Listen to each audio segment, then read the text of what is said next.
যারা গরুর মাংস দিয়ে সাতকরা রান্না করে খান নাই তারাই চিন্তা করেন গরুর মাংস দিয়ে সাতকরা কিভাবে রান্না করে।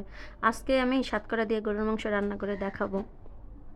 আসসালামু আলাইকুম আপুরা ভাইরা, সবাই কেমন আছেন? আলহামদুলিল্লাহ, আপনাদের দয়ায় আমি কিন্তু অনেক ভালো আছি। এখানে কিন্তু আজকে 2 কেজি গরুর মাংস রান্না করব, আর তার ভিতরে পেস্ট দিয়ে দিলাম, ধনিয়ার গুঁড়া দিয়ে দিলাম, হলুদের গুঁড়া দিয়ে দিলাম, মরিচের গুঁড়া দিয়ে দিলাম, লবণ দিয়ে দিলাম। আজকের গরুর মাংসটা আমি একেবারেই কম মশলা দিয়ে রান্না করব। আদা রসুন বাটা দিয়ে দিলাম, জিরা বাটা দিয়ে দিলাম, এবারে দিয়ে দিলাম তেল। গরুর মাংস রান্না করতে যে গরম মশলাগুলো লাগে সেই মশলাগুলোই দিয়ে দিলাম। দারচিনি, এলাচ, লং, কালো গোলমরিচ আর তেজপাতা। গরুর মাংসটা মাখায় রান্না করা হবে, আর গরুর মাংসটা আমার আপু মাখাইতেছে। আমার হাতে ব্যথা ছিল, এই জন্য আমি গরুর মাংসটা মাখাইতে পারি নাই।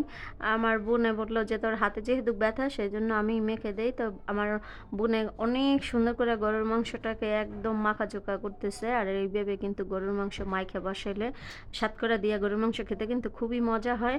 এই জন্য এইভাবে মাইখা জুইখা বসাইতেছে। তো আমার বোন আমার সাথে দুষ্টামি করতেছে যে দেখ কত সুন্দর লাগতেছে। আমি বললাম যে দে বাতে নিয়ে খায়ালাই। তো কাঁচা মাংস আসলেই খাওয়া যায় না, কাঁচা মাংস খাওয়া গেলে আমি এইভাবে মাখা চোখাটাই খেয়ে ফেলতাম। গরুর মাংস আসলে মাখা জোকা করে রান্না করলে কালারটা দেখতে এত সুন্দর লাগে, তখনই খেতে ইচ্ছা করে। তো এখানে আমি গরুর মাংসের ভিতরে পানি টেনে দিয়ে চুলায় বসাই দিছিলাম, আর মাঝে মাঝে একটু নাড়াচাড়া করে দিছিলাম।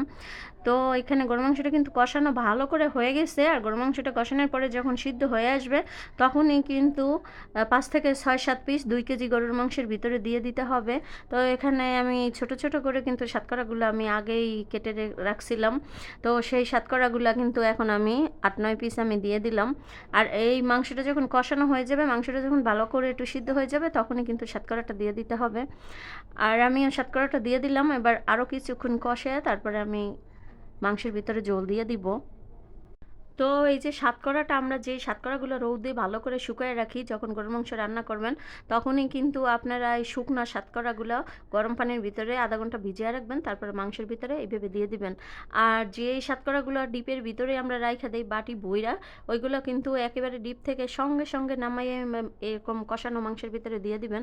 এত স্বাদ লাগে এই গরুর মাংসটা খেতে, আসলে নামেও যেমন সাতকরা, খেতেও খুবই মজা।